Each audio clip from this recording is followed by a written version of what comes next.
물과 육지에 나는 꽃 중에 사랑할 만한 것이 매우 많다. 진나라 도연명은 유독 국화를 사랑했고 이씨 당나라 이래로 세인들은 매우 모란을 좋아했다. 나는 유독 진흙에서 나왔으나 더러움에 물들지 않고 맑고 출렁이는 물에 씻겼으나 요염하지 않고 속이 비었고 밖은 고드며 덩굴은 뻗지 않고 가지를 치지 아니하며 향기는 멀리 갈수록 더욱 맑고 꼿꼿하고 깨끗이 서 있어 가히 멀리서 바라볼 수는 있으나 함부로 가지고 놀 수 없는 연꽃을 사랑한다. 내가 말하건대 국화는 꽃 중에 속세를 피해 사는 것이고 모라는 꽃 중에 부귀한 자요 연꽃은 꽃 중에 군자다운 자라 할 수 있다. 국화를 사랑하는 이는 도연명 이후로 들어본 일이 드물고 연꽃을 사랑하는 이는 나와 함께 할 자가 몇 사람 있는가. 모란을 사랑하는 이는 마땅히 많을 것이다. 이 시는 이 당송 8대가의 하나인 송나라 주돈이 선생의 애련설이라고 하는 연꽃을 사랑하는 그 애련설이라고 하는 그 한시를 풀어놓은 겁니다. 한문으로 하면 더 맛이 있는데, 이 주돈이는 당송 8대가이면서 큰 대성리학자로 또 우리나라에도 많은 영향을 끼친 그 태극도설의 저자죠. 그리고 그 유학을 하나의 높은 철학을 얻고 기반을 마련하고 또 불가에서 우리 불교에서 연꽃을 부처님의 상징 또 진리의 상징 또 우리 중생이 미래 성불하는 아름다운 세계 극락 정토와 성불의 세계를 상징하는데 유가에서는 이 고매한 인품 군자의 인품으로 그렇게 비유를 했습니다. 이 보통 우리가 좋아하는 꽃 중에서 특히 이제 중국 사람들이 좋아하는 꽃 중에 도연명은 국화를 아주 무척 사랑했다고 합니다. 그리고 당나라 사람들부터 해서 당나라 태조부터 시작을 해서 전부 다가 대부분이 모란을 좋아했고 그 후에 이 주돈이 같은 분은 자기는 이 연꽃을 사랑을 한다. 그래서 이 모란 같은 경우에는 이 국화 같은 것 또 모란 같은 것은 다 그 뜻이 자기의 이상과 함께 하는데 이 모란 목단은 부귀를 상징을 하지만 자기는 이 군자다운 그 기품이 있는 연꽃을 좋아한다. 그렇게 시를 썼습니다.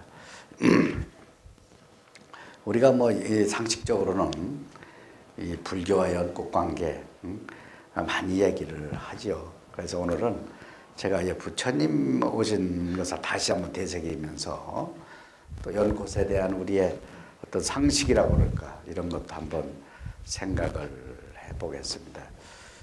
이 우리 불교 성전에 맨 처음 보면은 맨 첫 장에 우리 부처님을 이렇게 총괄적으로 말씀을 했더라고요. 표현이 괜찮아서 제가 오늘 가져왔습니다. 석가모니 부처님이 이 세상에 살았던 생애는 80에 불과하지만 그가 끼친 영향은 세월이 지날수록 빛을 더하고 있다. 그는 불교라는 종교의 하나의 창시자이기에 앞서 인간의 무한한 가능성을 몸소 체험하고 그 자각을 선언한 최초의 인간이다. 생명과 존재의 실상을 깨닫고 지혜와 자비의 길을 열어보인 구도자였다. 그런 신비의 장막에 가린 신이 아니고 인류의 역사 안에 살았던 인간이었다. 그가 일찍이 이 지상에 우리와 같은 인간으로 살았다는 사실은 우리들 모든 인간이 보람이 아닐 수 없다. 이렇게 말하자면 부처님에 대해서 총평을 하고 있습니다. 벌써 이분이 이 세상에 태어나신 우리로 치면 오신 것이 2636년 전의 일입니다. 2636년 전. 지금 우리나라로 봐도 지금 얼마나 좋은 계절입니까? 2주 전만 해도 우리 교정에 저 우체국 앞에 아주 벚꽃이 만발을 해서 아주 흐드러져서 정말 그 앞에 서 있을 만큼 좋았는데 한 5일 만에 다 떨어지지 않습니까? 비바람 치니까 월요일부터 금요일까지 좋았더니 토요일 비바람 치고 일요일 날 붙고 월요일 날 오니까 다 떨어졌어요. 그것이 우리 길바닥에 떨어져서 그야말로 어느 면에서는 참 속으로 안 됐다 하면서도 역시 그 꽃으로 포장된 그 길이 그냥 시커먼 저 길보다는 훨씬 좋았습니다. 그렇지만 우리는 그 위에 차가 지나가고 또 쓰레기로 이제는 변했기 때문에 그것을 쓸어냈죠. 우리 인생사도 꼭 그와 비슷하지 아니한가. 쓰여질 때는 우리가 필요로 하지만 쓰여지지 않으면 저렇게 쓰레기 신세가 될 수도 있다 하는 생각을 저는 해봤습니다. 우리 남산이 2주 전에 그 만발했던 꽃 어디로 가고 지금은 녹음 방초가 우거져서 그야말로 5월의 싱그러움이 우리를 기쁘게 하고 있고 참 새로운 힘을 솟게 하고 있습니다. 이런 달에 5월달은 우리 한국에서는 부모님을 잘 모시는 어버이를 잘 모시는 효의 달이고 또 우리 모두의 불자의 달인 부처님의 오신 달이 됩니다. 올해는 윤사월이 있어서 1년이 13달이 됐고 또한 부처님 오신 우리로 치면 생일날도 한 20일 보름에서 한 20일 지금 늦게 5월 28일이 됐습니다. 또 금년에는 우리 학교가 자랑하는 우리 법당 숭정전에 저 천정에 있는 저 쌍흥룡이 빛을 발했습니다. 올해는 쌍흥룡의 해입니다.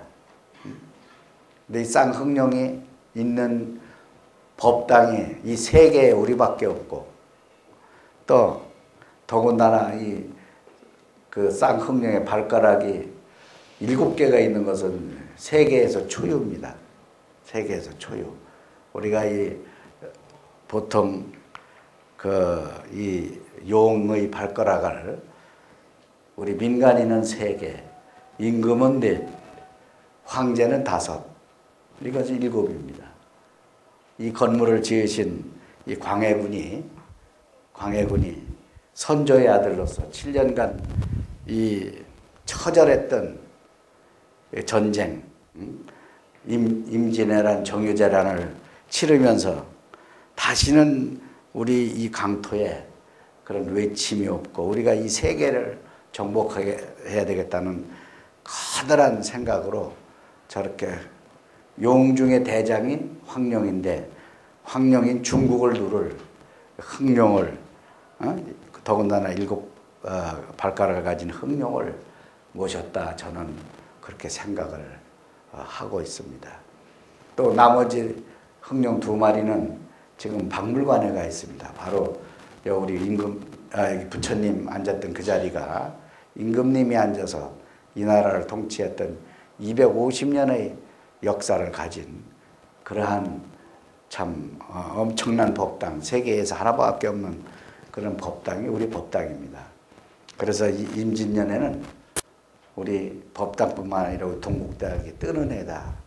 그래 그런지 우리 운동선수들도 나가서 아주 잘하고 있습니다.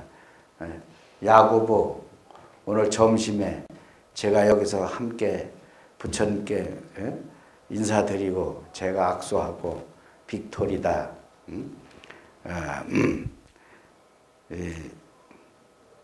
또 백척간두에 진일보하는 마음으로 가서 이겨라 했는데 우리 부총장님 말씀 들어보니까 10대 3으로 이겼답니다. 그 학교가 제가 잊어버렸는데 제가 갈 때 그랬습니다. 확실하게 이긴다.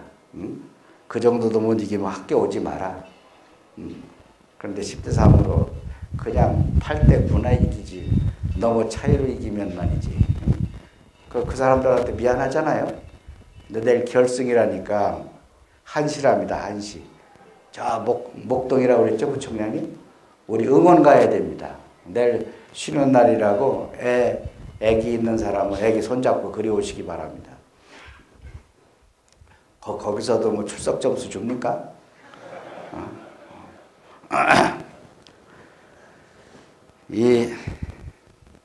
제가 스님이라서가 아니라 정말 이 불교 멋진 종교입니다.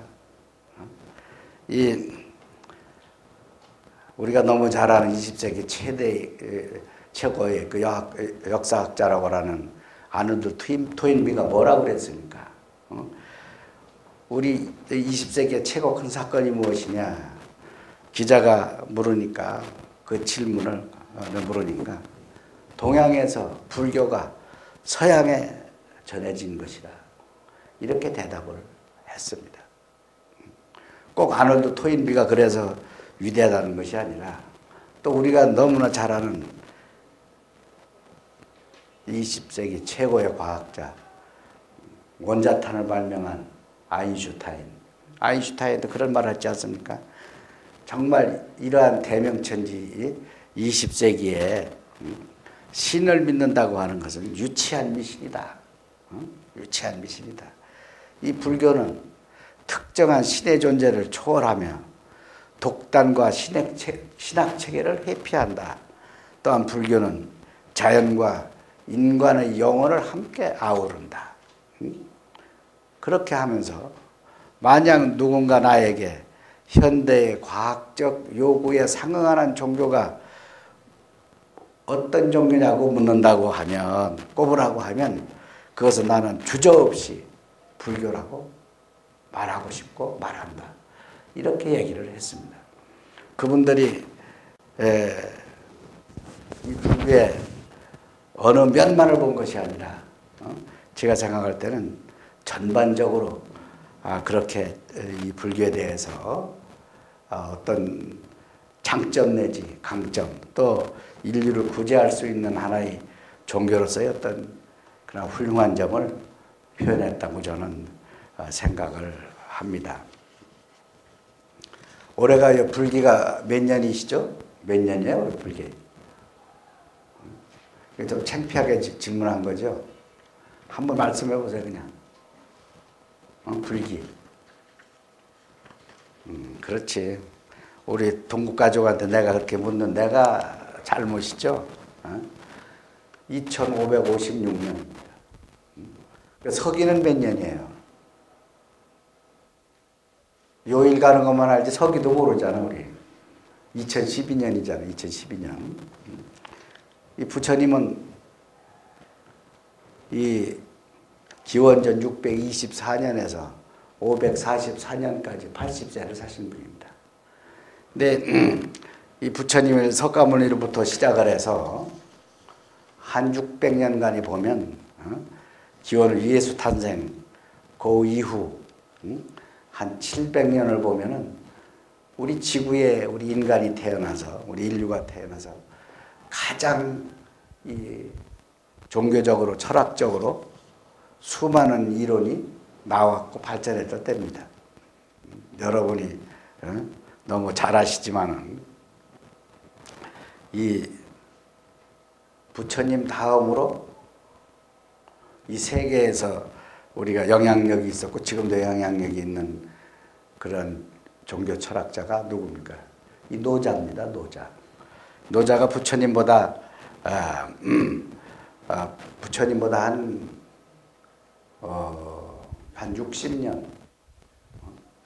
60년 뒤에 나오신 분입니다. 그리고 노자 다음에 우리가 공자가 또 한 85년, 한 80년 뒤에 노자하고 한 20년 차이가 있습니다. 또 이 공자의 제자인 맹자, 좀 떨어지지만은 그리고 순자라든지 장자라든지 이런 제자밖에 시대가 중국에서는 펼쳐지고 이 서양에서는 기원전 5세기에 이 플라톤을 비롯해서 아리스토텔레스 그리고 그 스승인 소크라테스 이런 분들이 그때 출연을 합니다. 그래서 5세기에 가면 6세기에 가면은 그 후에 이제 마지막으로 이제 2000년 전에 예수가 이 세상에 나오시고 그 후에 500년, 600년 후에 마호메트 그런 수많은 성자들이 이제 한 6, 700년 동안에 쏟아지는 그런 가운데 제일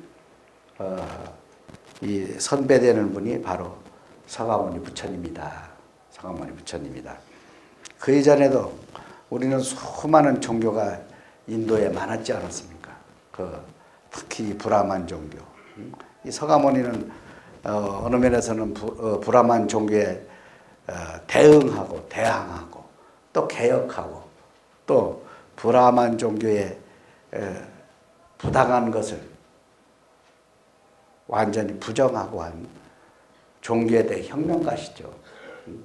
특히 이 브라만교 같은 이 수많은 이 신을 상정을 해서 우리 인간이 신의 작품이고 신의 노예고 그렇게 맥을 못 추게 한 그러한 수많은 신들로부터 우리 부처님은 우리 중생들을 해방을 시킨 겁니다.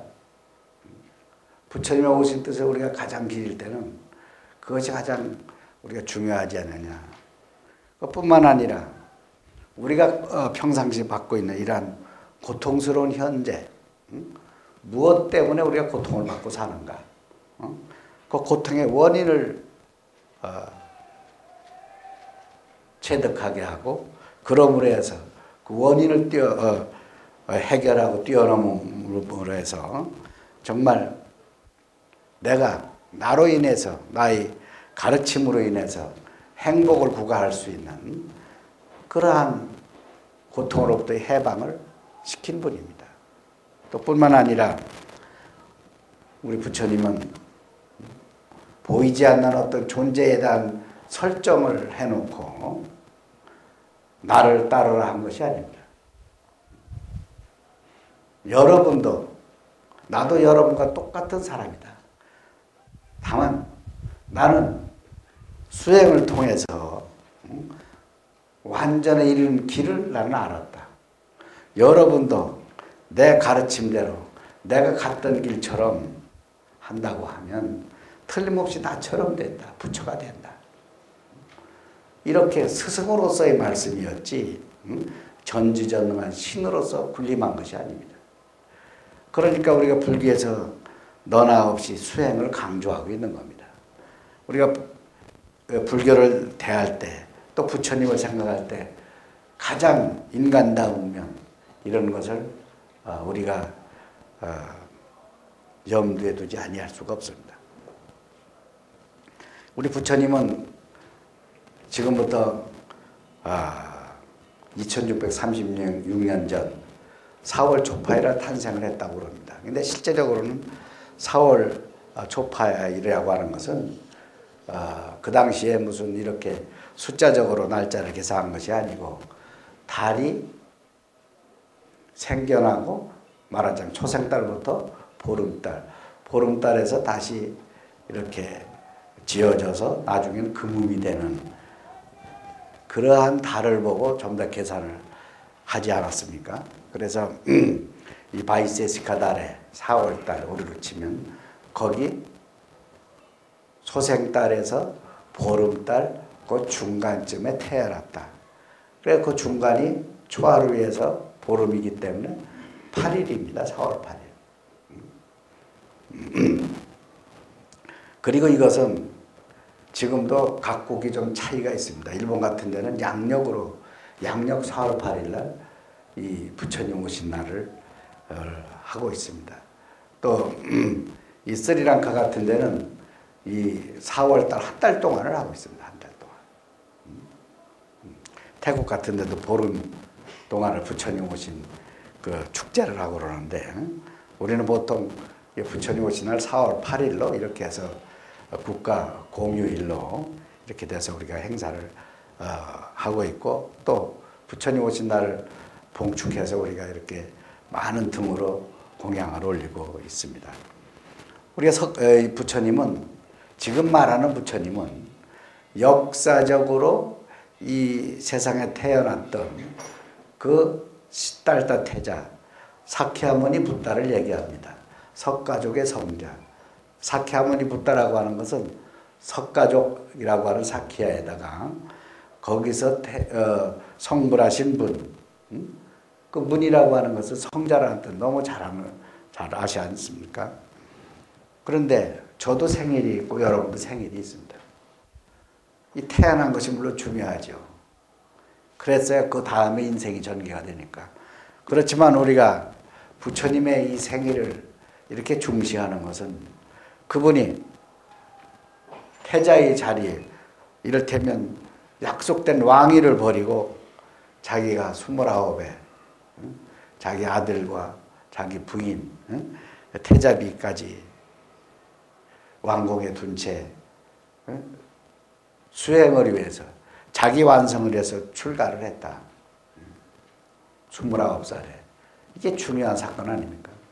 그렇지만 또 출가를 했다고 해서 그분이 훌륭한 행동을 했지만 만약에 도를 이루지 않았더라면 주도도 다 출가했다고 그럽니다. 오늘날까지 3000년 가까운 이 긴 세월에 우리 인류가 그분을 성자로 모시고 그분의 가르침을 따라서 우리 인생의 값어치와 행복을 찾아서 우리가 자기 수행과 또 공동체를 그 뜻에 따라서 운영을 하겠느냐.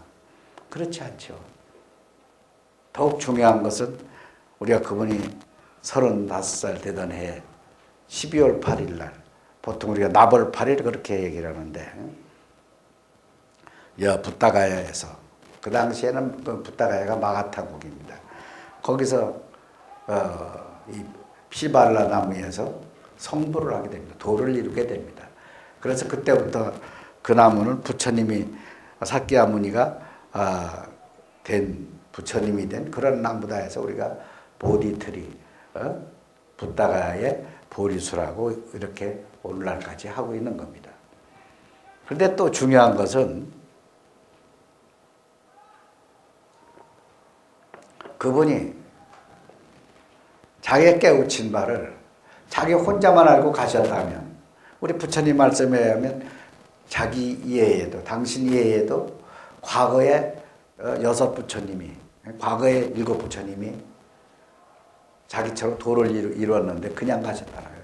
자기만 좋고 말하자면 우리 중생들에게 전하지를 않았다. 자기도 37일간 고민을 합니다. 이 나벌 8일날 성불한 이후에 과연 내가 깨우친 바를 중생에 전할 것이냐 안 전할 것이냐. 37일간 고심하다가 아니다. 무슨 거기 보면 많은 하늘에 있는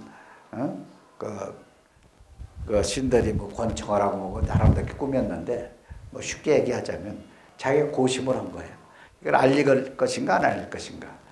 모든 중생에게 이 복음을 전할 것인가 아닐 것인가 하다가 결정을 하죠. 그래서 자기와 함께 수행을 했던 그 자기 왕실의 자기 말하자면 신하들, 이 콘타나 교진이들 5사람에게 첫 설법을 하러 떠납니다. 그분들이 함께 부처님하고 수행을 하다가 이 부처님이 참 이 시달대 태자가 처음에는 아주 고행도 잘하고 잘했는데 나중에는 마음이 변해가지고 동네 내려가서 처녀한테 우유도 얻어먹고 그 나일한자강 가서 목욕도 하고 뭐고 하니까 저건 틀렸구나. 우리 따로 수행하러 가자 해서 떠났거든요. 그래 맨 먼저 그들에게 자기 깨우친 바를 가서 교설을 합니다. 설법을 합니다. 그것을 우리가 초전법륜이라고 그러죠. 그것이 바로 우리가 바라나시 오늘날의 베나레스입니다. 또 한문으로는 녹양원이라고 얘기를 하고 있고 그 초전법륜이 없었던들 우리에게까지 이렇게 2600년의 불교가 있을 수가 없습니다. 또 그분이 자기가 도를 이뤘기 때문에 나는 죽지 아니한다 하고 지금까지 우리 같은 똑같은 육신을 갖고 계셨더라고 하면 오늘날까지 2636살을 드신 분이 살아계셨다고 하면 우리처럼 우리 그분 존경 안 할 겁니다. 그 귀신으로 보지 사람으로 보겠습니까? 나 80에 물론 80에 많이 사신 겁니다. 그때 아마 평균 수명이 30도 안 됐을 겁니다.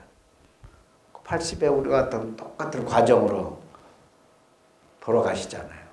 그 인멸이라고 인멸. 그 열반경에 보면은 자기 육신은 부모로부터 받았고 이것은 한시적인 것이다. 그러니 늙고 병들어서 가게 돼 있는 것이다. 그거 부처도 마찬가지인 것이다. 그렇게 말씀을 합니다. 누구의 부르심을 받아가는 것도 아니고 영원히 존재하는 것도 아니고 그래서 정말 가장 성자이면서 인간적인 모습을 보인 분이 바로 부처님이 아니냐. 그래서 우리는 더욱더 존경을 하고 그분의 가르침을 따르는 것이 되겠습니다. 우리 경전에 보면은 특히 이 대사 같은 거 이게 이 스리랑카에 있는 그래서 말 쓰고 있는 마하바수두라고 하는 그 대사나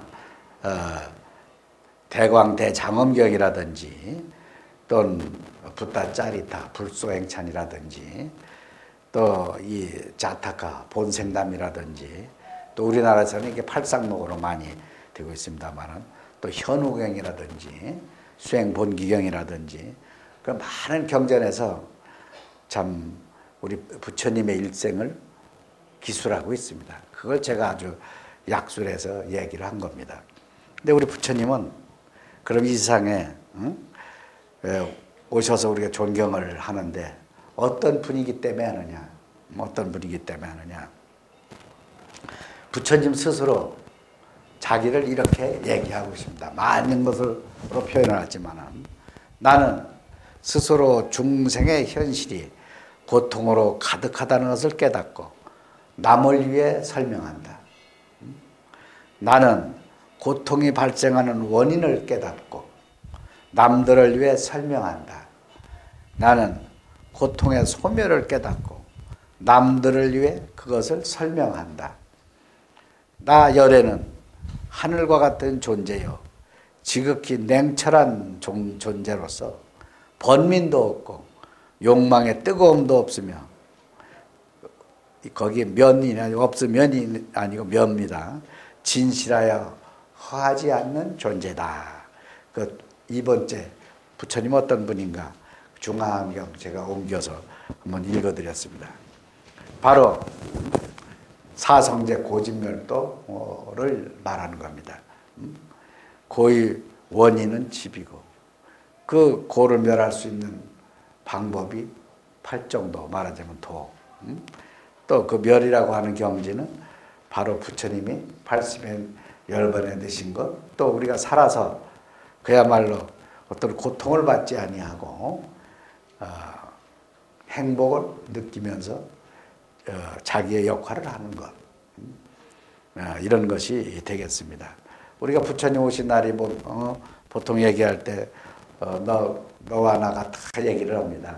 천상, 천하, 유아독존, 삼계, 계고, 아당한지. 이 불본 햄직경에 보면은 뭐 비슷한 말이죠. 하늘과 땅 위에 홀로 존귀하신 님, 이 세상의 보배, 깨침의 광명이시여, 만 생명의 행복을 위하여, 평화와 기쁨을 위하여 이 세상에 오셨네. 부처님이 오신 뜻입니다. 연꽃송이 솟아나는 여기 룸비니 사캬종 마을의 모든 생명 가운데 으뜸이시니 진리의 소리 사자같이 외치시리. 우리가 부처님께서 뭐 태어나자마자 룸비니에서 태어나자마자 사방으로 7발짝씩 걸어서 한 손은 하늘을 붙이고 한 손은 땅을 가르치면서 천상, 천하, 유아독존, 삼계계고, 아당한지 했다고 보통 말을 하죠. 어린애가 엄마 뱃속에서 나와가지고 그렇게 걷겠습니까? 그것은 뭐냐?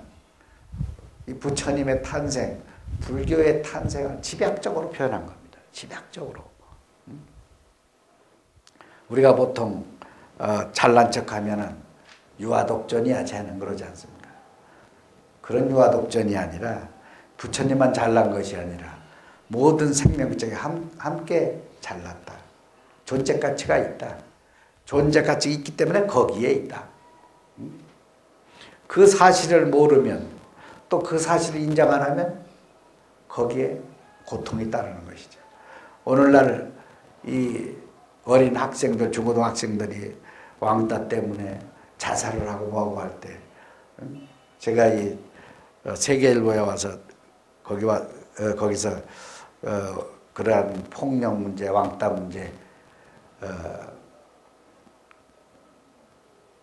기자가 와서 회견을 했습니다. 저한테. 제가 그런 얘기를 했습니다. 그것은 뭐냐? 상대의 존재 가치를 인정하지 않기 때문에 그렇다. 바로 불교에서 말하는 연기, 인연, 이것이 있으므로 저것이 있고, 이것이 없으면 저것도 없다. 이것이 일어나면 저것도 일어나고, 이것이 없어지면 저것도 없어진다. 바로 상대 존재 가치다. 나의 존재는 상대가 있음으로 해서 더욱더 나의 존재가 확실해지는 것인데, 더불어서 그것을 인정치 못하는 것은, 그러기 때문에 바로 폭력이 생긴다. 바로 이 부처님의 말씀 그대로입니다. 부처님의 말씀. 그래서 그것을 우리가 부처님 오신 때는 꼭 마음에 한번 새겼으면 좋겠다. 이 화엄경의 법화경에 보면은 왜 부처님은 그럼 사바에 오셨을까? 이미 누차 얘기했지만 그 경전에서는 이렇게 또 달리 또 표현하고 있습니다. 부처님께서는 서가 빠졌네. 세상을 위하고 사람들을 위해서 오직 일대사 인연을 가지고 세상에 출현하신다. 4번입니다. 모든 중생들에게 부처님의 지혜를 열어 청정함을 얻게 하시려고 이 세상에 오셨고, 또 모든 중생들에게 부처님의 지혜를 보여주시려고 오셨다. 또 모든 중생들에게 부처님의 지혜를 깨닫게 하시려고 오셨다. 또 모든 중생들에게 깊은 지혜에 들어가서 깨달음의 길로 들어가게 하려고 이 세상에 오셨다. 이렇게 말씀을 하고 있습니다. 그걸 줄여서 개시오입 그렇게 얘기를 하는데, 바로 우리 오직 중생들을 위해서 오신 겁니다. 그러한 부처님의 존재는 바로 이 오타각세의 가장 훌륭한 분으로 그렇게 태어나셨기 때문에 깨달음을 얻으셨기 때문에 우리가 저 형편없는 시궁창 같은 그러한 진흙탕에서 피어나는 연꽃으로 우리가 상징을 그렇게 했습니다. 이 6번에 하면 2번 한번 보시죠. 왜 연꽃이 특징이 뭐냐? 또 우리 불교에서 말할 때 어떤 면이 장점이냐 할 때 6번에 2번을 보시면은 연꽃은 세 가지의 특징이 있다. 첫째는 꽃망울이 맺을 때 열매가 동시에 맺는다. 말하자면 인과가 동시에 이루어진다. 한참 후에 과가 나는 것이 아니라 인과가 동시에 이루어진다. 그 다음에 이 연꽃은 꽃이 피면 열매가 동시에 나타난다. 꽃이 피면서 바로 열매가 동시에 나타나기 때문에 이것은 보통 모든 나무는 꽃은 꽃이 먼저 폈다가 지면 그 다음에 열매가 생성되기 시작합니다. 그게 순서인데 그것이 꽃이 피면 열매가 동시에 나타난다. 그래서 이것은 불교에서 자타일치 성불도 동반성불. 너와 내가 나 혼자만 부처가 되고 나 혼자만 잘 살고 나 혼자만 행복한 것이 아니라 너와 내가 함께 잘 살고 함께 행복하다. 함께 성불한다 하는 그런 동반성불을 말하고 있다. 이렇게 얘기를 하고 있습니다. 또 하나는 화락달성. 이게 뭐냐 하면 꽃이 지게 되면 꽃이 진 다음에 열매가 생겨서 그 위에 열매가 익는 것이 아니라 꽃이 지면 동시에 열매가 완성이 된다. 말하자면 꽃과 열매가 함께 한다. 태어날 때도 함께하고 완성되는 것도 꽃이 지면서 열매가 완성되고. 그래서 그것은 뭐냐? 꽃과 열매가 하나다. 하나다. 마음과 부처가 하나다. 화엄경에 보면 심불급 중생이 시삼무차별이다 그랬거든요. 마음과 부처와 중생이 그 세 가지가 차별이 없다. 같다. 바로 이 연꽃은 가장 중요한 것이 이 세 개를 그대로 담고 있다.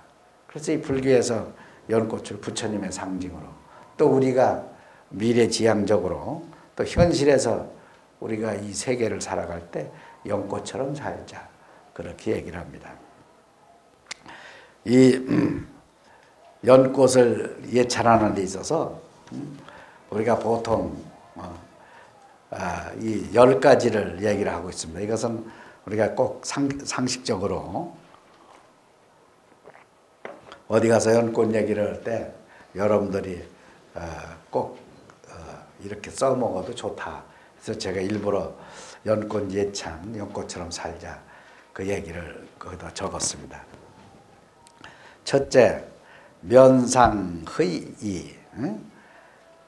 그 연꽃은 꽃이 둥글지 않습니까? 그리고 그 꽃을 보고 있으면 둥글고 원만하기 때문에 마음이 저절로 온화해지고 즐거워진다. 만약에 연꽃을 보고 성질내거나 연꽃을 보고 참 불안해하거나 한다고 하면 그 사람은 정신병자입니다. 바로 면상회의는 뭘 얘기하느냐? 화한. 우리가 밝은 얼굴로 상대를 맞이하고 밝은 얼굴로 평상시 사는 것은 화한과 평안을 얘기를 한다. 또 두 번째, 불여악궁.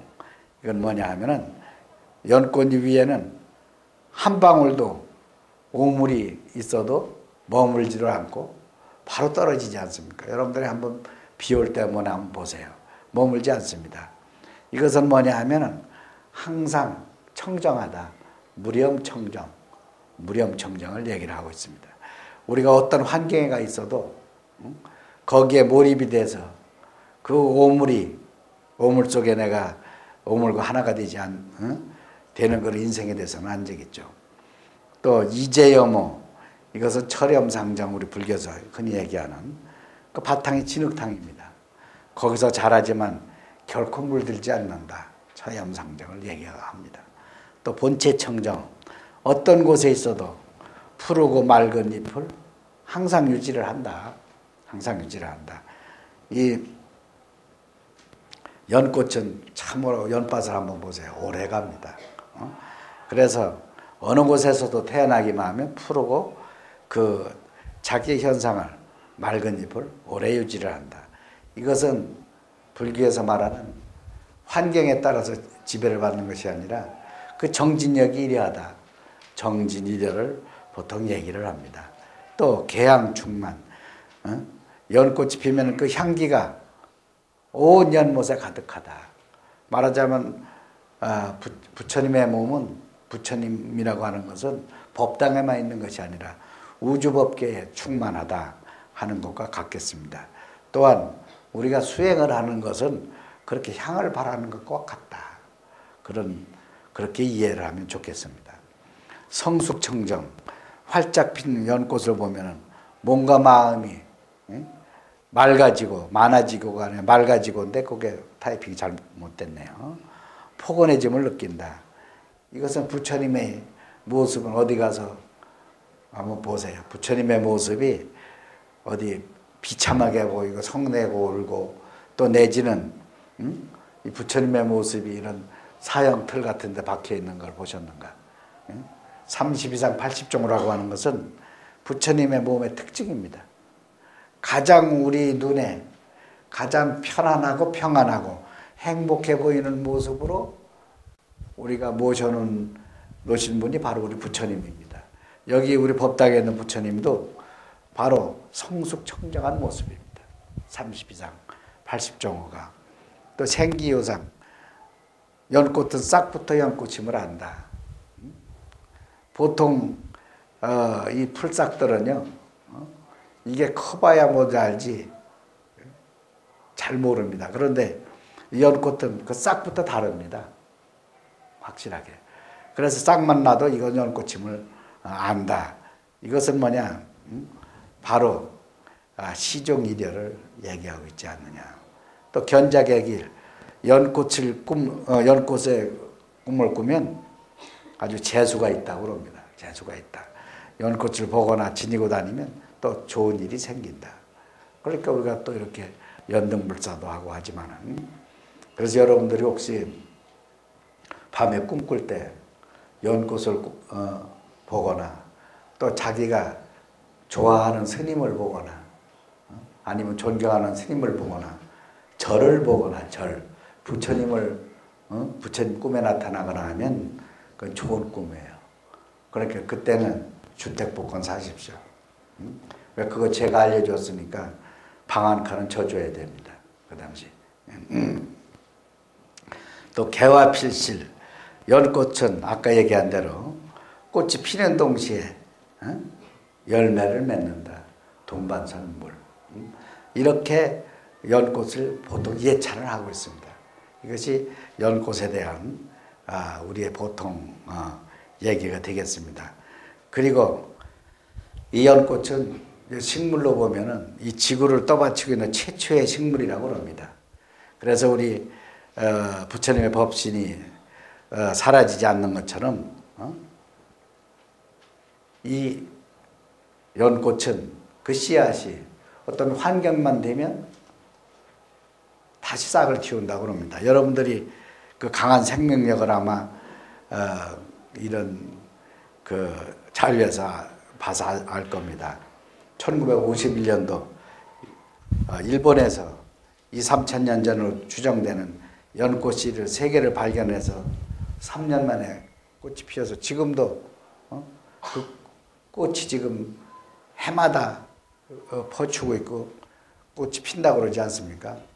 그만큼 우리 연꽃은 불교하고도 인연이 깊고 또 부처님의 상징이기도 하고, 또 나아가서는 우리가 그리고 있는 극락정토, 현실 극락정토가 연화장 세계다. 연꽃 같은 세계다. 또 부처님 말씀에 가장 중요한 이 대승경전에 중요한 것이 바로 묘법, 연화경, 푼다리카 수트라, 묘법 연화경이 아닙니까? 그만큼 우리 불교와 연꽃은 가장 가까운 또 우리가 함께하는 그러한 연꽃이다. 또 연꽃이 오늘날에는 연 뿌리부터 시작을 해서 연밥, 또 연꽃, 또 연줄기, 또 연잎까지도 하나도 버리는 게 없습니다. 우리가 연잎도 연차를 만들지 않습니까? 그래서 저 뿌리부터 온 몸통을 우리 인간을 위해서 아주 유익하게 우리가 잘 활용을 하고 있습니다. 그런 것처럼 그야말로 대승보살의 몸을 중생을 위해서 던졌다. 우리가 불교에서 또 그렇게 표현을 하고 있습니다. 그래서 이번에 이제 불기 2556년, 2636년 전에 이상에 오신 우리 부처님을 맞이하는 그러한 큰 행사에 모두가 함께 동참을 해서 우리 한국 불교의 유일한 종합대학, 불교 종합대학인 우리 동국대학이 더군다나 한국 불교의 종가인 조계종에서 설립한 우리 동국대학이 더욱더 멋지게 아름답게 또 보람차게 부처님 오신 날을 맞아야 되겠습니다. 그래서 더욱 발전하는 우리 동국이 되도록 함께 해주시기를 바랍니다. 오늘 이렇게 좋은 때에 저와 함께 시간을 가진 것을 아주 기쁘게 생각을 하고 각자 뜻하신 바가 모두 이루어지기를 축원을 드립니다. 끝으로 제가 우리의 존경하고 사랑하는 대선배님, 동국이 낳은 아주 우리나라 최고의 시인이신 우리 미당 서정주 선배님의 연꽃 만나고 가는 바람같이 이 시로 마감을 하겠습니다. 여러분 너무 잘하시니까. 연꽃 만나고 가는 바람같이 서정주, 섭섭하게 그러나 아주 섭섭하지는 말고 좀 섭섭한 듯만 하게 이별이게 그러나 아주 영 이별은 말고 어디 내 생에서라도 다시 만나기로 하는 이별이게 연꽃 만나러 가는 바람이 아니라 만나고 가는 바람같이 엊그제 만나고 가는 바람이 아니라 한두 철 전 만나고 가는 바람같이 마치겠습니다.